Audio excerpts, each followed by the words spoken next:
Tonight on CTV News, as the election gets closer, the pressure goes on the candidates. Voters of all ages are encouraged to vote, and the Chinese warriors came to town.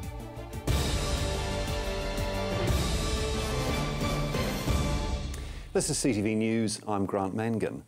The Electoral Act contains laws against election fraud and penalties for anyone caught breaking the rules. However, the voting procedures may mean that someone could be voting under your name and getting away with it. In the 2011 general election, more than 1 million New Zealanders didn't vote. But what if that number was even higher? If you want to vote, you don't need any form of identification. You only need to say your name and address. There's no checking of your identity. The Electoral Act 1993 provides for a secret ballot at an election and contains a number of provisions designed to protect that secrecy. However, this secrecy means that as long as someone knows your name and address, they could vote on your behalf without your knowledge and consent. So I don't need any proof of ID? No, not at all. Cool. Thank you. Bye-bye.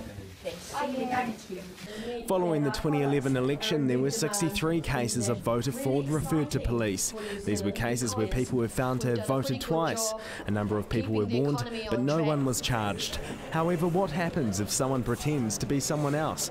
Most of the voting booths are held in community halls, where there are often no security cameras. In a statement, the Electoral Commission says voting staff could potentially recognise someone impersonating another voter. However, with people casting votes outside of the electorates and communities, it's unlikely they will be recognised and caught. So what do voters think about the possibility they could be impersonated and their vote made by someone else? I'd be concerned, I'd be worried, but there's nothing to stop them, is there? I'm quite concerned that nothing's in place for that. Yeah, it is concerning. I was not aware of that, actually. Well, I would have thought you would have to show some sort of ID. It would just make sense. You should have to have some ID. I think some form of identification should be required. I guess either a driver's licence or a student card. Yeah, I mean, this is a big flaw in the system. The voters we spoke to say New Zealanders should have to produce ID before they're given their ballot papers. That's the system in other countries. At home in Canada, maybe we overdo it, but we have to produce at least 2 forms of identification to sign in and vote. And I'm okay with that because it means that I'm the person giving the vote, not someone else on my behalf. Is voter participation and privacy more important than protecting our elections against voter fraud? Marcus Gibbs, CTV News. The Wigram electorate has been a left-leaning stronghold since it was first formed under MMP in 1996. Its current incumbent, Labour MP Megan Woods, finishes her first term this Saturday. She's standing for re-election, though several other candidates would like her job. Megan Woods on the campaign trail. Seasoned MP Jim Anderton was her mentor, and now she's a door-knocking machine. Anderton held the seat constantly between 1996 and 2008 when he retired. He then endorsed Megan Woods, who was chosen by the voters as their new MP for the Wigram electorate. The first-term MP is keen to hold on to her seat, and likely will. It has, after all, been a stronghold for the left since it was first formed in 1996. There are, of course, other people after Megan's job, though. One of those candidates is National's Carl Varley, who proudly showed off his son during campaigning at Riccarton Mall earlier this year. The Greens and the Internet Mana Party also have their candidates, and at CTV's Wigram debate, things got feisty when the candidates faced off on television for the first time. And Labour. Is looking ahead and giving these kids the real solutions to make sure they get jobs. Wigram is based around the southwest of Christchurch. Following the 2014 boundary review, it lost the suburb of Summerfield and parts of Hoon Hay to the Port Hills electorate. During the 2011 general election, National won the party vote for the electorate. This could make things interesting during Saturday's election. Will Labour win back the party vote? Well, that remains to be seen. CTV's Wigram debate can only be summed up as messy. National and Labour faced off over an argument around low-income families. National's Carl Varley argued with a $50 food grant available, there was no excuse for children to go to school hungry. The reality is, in Wigram, there is a whole lot of people who are doing their hardest for the family. They're not spending it on alcohol and cigarettes, and they cannot feed them. In Wigram right now? Oh, a huge number. Well, more than 50% of our schools are lower not nationals, because there is support in place for those families, and there's no excuse for any kids to be going school hungry. And if we're really fair about it, are not getting fed is because the housing prices for rent and affordability is going up so high that parents are having to choose between, do I keep a roof over my family's head or do I feed the children breakfast? Megan Wood says Labor is planning to increase the accommodation supplement to Auckland levels because rents have increased by so much. She says this will help Wigram renters. But accommodation supplement isn't the long-term solution. The problem with housing in Christchurch is there aren't enough houses and it's driving up rents. We've got to address that, and we cannot rely on the magic of the market to have affordable housing. You've touched on the subject, because you've only got to look around Wigram right now and actually look at the building activity going on. And as a government, in the last 9 months, we've freed up more land in the last 9 years. But and do you know why that's taken such a challenge? Have been built. Do you know? Only 2,000 houses have been built. Everything you're taking credit for, Carl, is the Wigram subdivision. That was effectively RNZAF moved out of that how many years ago now? The rest of the debate was just as feisty. So, who would you rather have as your MP? You will decide this Saturday. Marcus Gibbs, CTV News. And with just a couple of days to go, the Electoral Commission is still urging all New Zealand residents to vote. If you're not enrolled now, you need to hurry up or you won't be able to vote in the Saturday's general election. That's the message from the Electoral Commission. Tomorrow is the last day potential voters can enrol. Enrolment levels across the country have improved dramatically since the 2011 general election, with 91.7% of eligible voters now on the roll. However, there are still more than 280,000 eligible voters who are not enrolled or ready to vote on election day. Potential voters can easily enrol at their local post shop in just a few minutes. At the last general election, more than 1 million New Zealanders didn't vote. This time around, party leaders have been campaigning for those missing votes. New Zealanders will take to the polls on Saturday.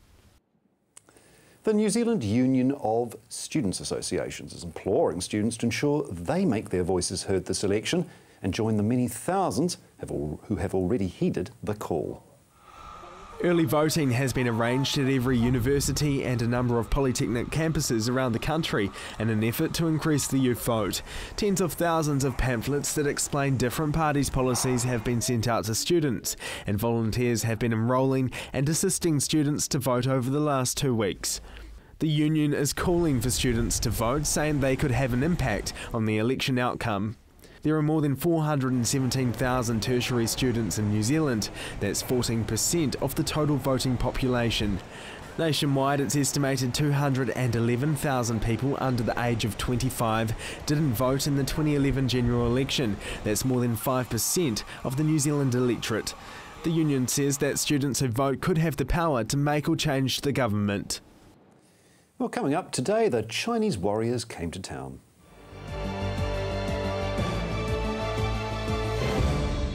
In Good Shape, examining all aspects of healthcare, medicine, research, nutrition, fitness and beauty, with in-depth interviews from medical experts. It's all here on In Good Shape, Tuesday morning at 9:30 CTV. Come on down to Ferrymead Golf. Care for a game of paintball? How about some swings on the old driving range? Or on our Par 3 9-hole golf course? Test your skills on the mini golf course or have a go at the airgun shooting range. Then relax at the Wow Cafe with one of our super succulent Wow Burgers. Whether you want to perfect your swing or are looking for a fun family day out, come down to Ferrymead Golf, 50 Ferrymead Park Drive, right next to the Ferrymead Heritage Park. My son's helped me greatly with my independence now that I've got more mobility. Mum, I've been looking into stand assist chairs from More Mobility. They recline back with a footrest, then when you want to get out of them, they stand you up. You can even sleep on them. More Mobility can bring one out for a free trial. There's even electric beds too. What do you think? For more range and more expert advice, see More Mobility, corner Clarence and Princess Streets off Blenheim Road. What a difference More Mobility makes. Hi, I'm Caitlin, the naturopath here at Staywell Pharmacy. Working with the pharmacist, I use herbal and nutritional medicine to recommend natural alternatives for your health. This can be to counteract any side effects of your medication, general health advice, or natural options for you and your family. I'm also available for consultations. So come in and see us at Stay Well Pharmacy, 27 Shands Road, Hornby. Stay Well Pharmacy, live well, stay well. Looking for that perfect gift for a loved one? Wanting to add some vibrance to your home, or just looking to brighten up your workplace? No matter the occasion, the Hitching Post has something for everyone. Lose yourself in their extensive range of homeware, art, glass and plasma cut metalwork. The Hitching Post is your one-stop shop for great style and quality. So come on down to the Hitching Post, 722 Marshland Road. Join Graham Sinclair and the team at Gone Fishing as they bring you great stories, fishing tips and beautiful scenery. Gone Fishing, Friday night at 8:30, right here on CTV.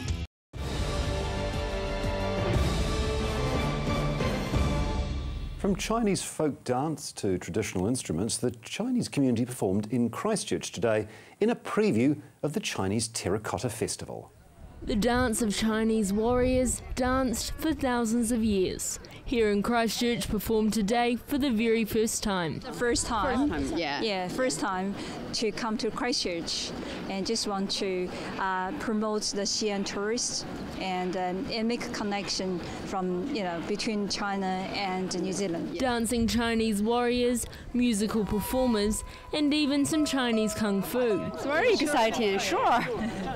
So we have been to Australia to performance just as this, the same, but it's the first time to Christchurch. Dating back more than 2,000 years, Chinese history and culture was relived for a short performance at Christchurch's Restart Mall today. Every aspect of the performance relates back to the great wonders. Turn to like the from first emperor in China, and they are it's a part of the tomb. And also I think it's quite famous. It's like they call the Eighth World Wonders. Eighth World Wonder, yes. An integral part of the Chinese culture. It's very important. Terracotta Wars was known as the Eighth Wonder of the world. It was founded in 1976, and it was 2,000 years ago with the Emperor of Qin Shi Huang. It was founded in his tomb. So it first founded in the year of 1967, and it's called a very 很大的轰动. Yeah, it just like surprised the whole world. Yeah. More than 15 dancers and many war performers were a part of the event, remembering a time their ancestors lived long before. What this group from China hope to be able to pass on to many more generations to come. They also bring some traditional Chinese arts worker, and they will show some performance like the workshop to different school. So they just want to promote this, tourism. The Impression of Terracotta show will take place this Saturday night at 7 p.m. at Horncastle Arena. Joel Batista, CTV News. It's Keep New Zealand Beautiful Week. Joel Bautista went down to a local preschool to see how the children are playing their part. A life lesson learned early. More than 30 children hand in hand cleaning up the local streets. At Shirley First Learners, the preschool children are learning firsthand the difference between what rubbish is and what is recycling. I think it's really important, and this is a perfect opportunity for them to be out in the real environment, seeing rubbish about and learning as they're going, and learning why it's important to put rubbish and recycling where it's meant to be and not out in the street, to keep our street beautiful and tidy. It's only day one of the rubbish collection adventure, but the kids so far appear to be enjoying getting stuck in. Oh, they're loving it. They're lapping it up. They are really, they're all fighting over putting it in and having turns. No, they're really enjoying it. And they're acknowledging which goes in the recycling, some, but so they're learning as they go. A lesson Marie Walker believes is valuable for the kids to learn now. This preschool teacher hopes this will just be the beginning, that the young students will make tidiness and recycling a habit that one day they will teach to others. I think now is the time for them to learn, because then they can pass that knowledge on to and remind family members that, hey, oh, that's mum, that's rubbish, or dad, that should be in the recycling. So they actually start teaching. Once they start knowing what goes where, they become the teachers. Although every day should be Tidy Kiwi Day, Keeping New Zealand Beautiful Week is a special reminder to look after the street, town and place we live in. Marie Walker says it's about teaching not only the children but adults as well, that you can't just drop wrappers and rubbish on the streets, that it actually has a proper place to go. Oh, it's very important, because blocking up the gutters, where does it all end up, and I think it's very important that it goes where it's meant to, and trying to recycle as much as we can and reducing rubbish. The next destination for these children is the local park. Joel Batista, CTV News. A Canterbury rugby player shaved his beard off for cancer this morning. Joel Batista with the story. Banish the beard. Ryan Crotty doing his bit, fundraising for child cancer. For child cancer, and it's pretty cool seeing some of the kids down here that have been through that charity and stuff like that. How he's feeling now after the shave. Naked, yeah, it's a bit weird. It's a bit cold, my chin's a bit cold, but it's nice to be reacquainted with him. Yeah, it went well. It was all for a good cause, so it's it was good fun. The idea began with fellow teammate Colin Slade challenging him to brave the razor, all for a good cause. Well, Ryan said to me at some stage he wants to shave it, and it was just something that just came to me one day. I was sitting on the team bus actually, that I might as well get some charity behind it, get some money, and create a bit of a song and dance about it. It's a special beard and it deserves a send-off. So. Over $11,000 was raised for the Child Cancer Foundation as part of their fundraiser campaign. Every week in New Zealand, 3 families are told their child has cancer. The Child Cancer Foundation provides daily help and support for both the children and families affected. School children Lenny and Lucas Smith did the honours this morning of banishing the beard. Accidentally, they took Ryan Crotty's sideburns off too. She got a bit excited with the razor, I think. Wee Lenny, she went zoom right up the side, and hopefully it'll grow back. Canterbury's Ryan Crotty has been off the pitch due to injury since the All Blacks defeated the Wallabies on the 23rd of August. Recovering from a cheekbone injury, this rugby player is eager to make his comeback in the Provincial ITM Cup next week. He's then off to play in his All Black jersey in South Africa. Having his face freshly shaved, Ryan joked this morning will be a game advantage. Definitely aerodynamics and things like that. Surely it must be a couple seconds off the 100-metre time, surely. Whether the shaving instigator Colin Slade will follow in Crotty's footsteps is still unknown.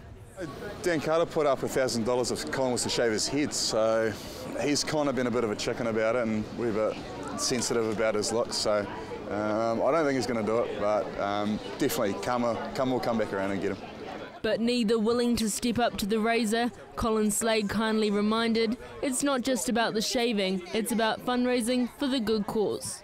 No, there's no chance of me shaving my head. So I was a little bit nervous about it, obviously with Dan putting up $1,000 if I shaved my head, but I sort of said to him that if we didn't hit our $10,000 goal, then I might think about it, but we've just sort of had the word that we've hit the 10,000, so that's great. I don't need to shave my head anymore, and certainly my wife will be happy about that. Encouraging Cantabrians to step up to the plate and shave for a cause. Joel Batista, CTV News. Still to come, the business update and regional weather.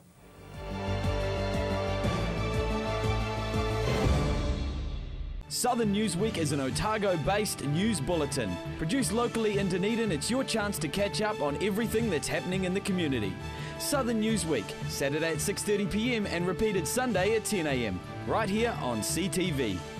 It's Blackwell's Holden Demolition Sale, with prices on selected demonstrators that'll blow you away. Cruise SRIV $31,990, Farina CDX $21,990, Captiva CX Diesel $39,990, Holden Spark $14,990 and Trax LTZ $31,990. The clock's ticking. These prices could blow any second. Call Blackwell's Holden Softburn today. My son's helped me greatly with my independence now that I've got more mobility. Mum, I've been looking into stand assist chairs from More Mobility. They recline back with a footrest. Then when you want to get out of them, they stand you up. You can even sleep on them. More Mobility can bring one out for a free trial. There's even electric beds too. What do you think? For more range and more expert advice, see More Mobility, corner Clarence and Princess Streets off Blenheim Road. What a difference more mobility makes. There's a general election in September. If you didn't get your enrolment update pack, then you're not enrolled to vote. To get an enrolment form, go to elections.org.nz or free phone 0800 36 76 56. Join Rob Coate-Williams on a road trip going north. The places, the history, the people, the future of North Canterbury. Going north, 4th of September at 8 p.m, only on CTV.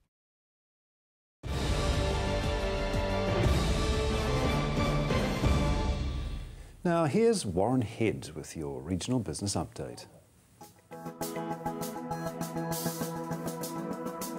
Hi, I'm Warren Head from headliner.co.nz. My website this week carried a story about a report from MYOB surveying the small to medium-sized businesses around New Zealand in a sample survey. It came out with a surprise result, and I want to mention it particularly because small enterprises make up about 97% of New Zealand. In terms of companies in New Zealand, they employ 30% of the workforce and they contribute about 30% of the country's growth rate. So what they have to say is relatively significant. And the report said that just about everybody on that poll liked very much the current state of affairs. In fact, the answer to one question about who they trusted the most, this report from the Business Monitor of MYOB said that 63% of these operators trusted the economic management of the current government. So I think that must have been very encouraging for the key-led initiative this week. And the level of confidence in their economic management was very high. In fact, it had grown from 60% in September 2013. So in that context, too, it wasn't surprising to see that nobody was too keen on capital gains tax. And in fact, that was one of the things that came through quite strongly, that 60% of small businesses in this survey opposed the introduction of a capital gains tax. And they said that only 15% of these business owners would vote for it. Well, of course, we'll know come Saturday whether or not that block is there for one side or the other. And also, too, we'll see the result in the next short while of Fiji's election, which will open up that economy to business from New Zealand in terms of more growth relationships with that country. I don't know what the answer is going to be in Scotland. It seems to be touch and go there. Most of the big brokerage firms seem to be leaning in the direction of trying to persuade people to vote no, and the banks indicating that they would relocate to London. And of course, that's a consequence of the British banking system picking up the damage of the fallout of the GFC some years back, and today they have that pretty much locked down. So interesting to see how that goes. On the local front, one of the big companies, Ryman, has appointed two people to the board. One is an Australian woman called Claire Higgins, and the other is a guy called Doug Mackay, you won't have heard of in Christchurch. Just wanted to say who he is. This is the former chief executive of the Auckland Council, the guy who took the super city through that first year. So interesting to see how he contributes to the Ryman board. And in terms of boards and going forward into the next year, tomorrow I'm off to the Air New Zealand shareholder meeting, which will be held at 2 o'clock at Air Force Museum in Wigram, coming off the back of a very good year for the airline, which just in the last week has retired the last of those big jumbos, the 747 with that romantic staircase upstairs that we all coveted to get a look at sometime in our life and hardly ever got the right to go up there. The big game changer for them, the annual report this week for shareholders, taking it along tomorrow, is all about the new Dreamliner that we saw touchdown in Christchurch in August. And this is the plane which they say is going to game change the business of aviation in their favour. So it's going to be a very exciting meeting for Air New Zealand tomorrow at Wigram. I'm Warren Head for headliner.co.nz.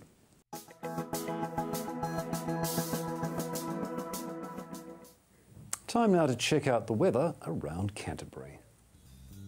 Kia ora Canterbury. South Canterbury, Timaru, 14 degrees down there for you today. Temuka and Geraldine both on 14 degrees. Ashburton, 14 degrees down your way. Methven was on 14 degrees today. Rakaia also on 14 degrees for Thursday. Darthfield, 14 degrees for you today. Leeston and Rolleston, 14 degrees. Lincoln also had a high of 14 degrees today, and Christchurch had some sun peeking through those clouds today with 14 degrees. Akaroa taking out the low for Thursday on 13 degrees. Christchurch had some sun peeking through the cloud today with 14 degrees. Looking out north of the Waimakariri River, Kaipui, Rangiora and Amberley all had 14 degrees for Thursday. And we'll take a look inland now. Culverden and Hamner Springs both were on 14 degrees today and 14 degrees in Cheviot. And up along the east coast, our friends in Kaikoura received a high of 14 degrees. Let's take a closer look at the weather for Friday. Timaru, a fine day ahead with high cloud and mild northwesterly winds. Tonight's low 8 degrees, tomorrow's high 17 degrees.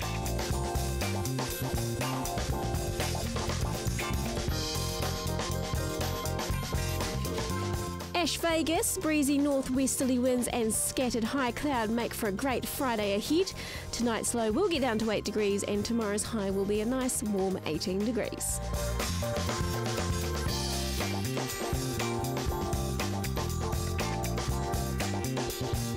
And in the Garden City it will be fine too, with sunny periods and high cloud and spring-like northwesterlies, making it a happy Friday with a high of 19 degrees expected.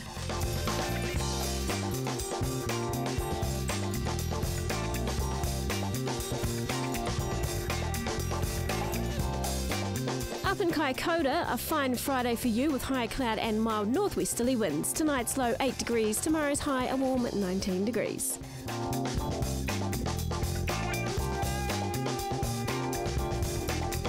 The rest of Canterbury can expect warmer temperatures with some cloud about. Let's find out what those temperatures are for Friday. Temuka and Geraldine a high of 16 degrees tomorrow with 8 overnight. Methven and Darfield you can expect 16 degrees with a low of 8 degrees overnight. 16 degrees is expected in Rakaia, Leeston and Rolleston, and Lincoln can expect 8 degrees overnight with a high of 19 degrees for Saturday. Over in Akaroa, 19 degrees is set for your high.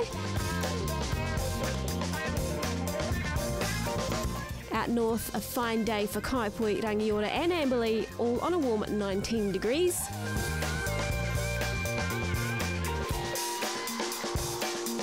Culverden, Hamner Springs and Cheviot, 15 degrees with 8 degrees overnight. Looking ahead for Canterbury, fine for most of Saturday with high cloud and moderate westerly winds. Colder southwesterly freshening at night with some showers. Showers at first on Sunday, but quickly clearing and weather mostly fine with a mix of sunny periods and some cloud. It will be cold with fresh southwesterly winds decreasing. Often cloudy on Monday and Tuesday with moderate to fresh cold southwesterly winds. Some sunny periods at times, the risk of a few scattered light showers at times also. And looking ahead for Wednesday, it will be fine and sunny with northeasterly winds. And that's your weather update for Thursday. Enjoy the rest of your evening. And that is CTV News for Thursday. I'm Grant Mangan. Good night.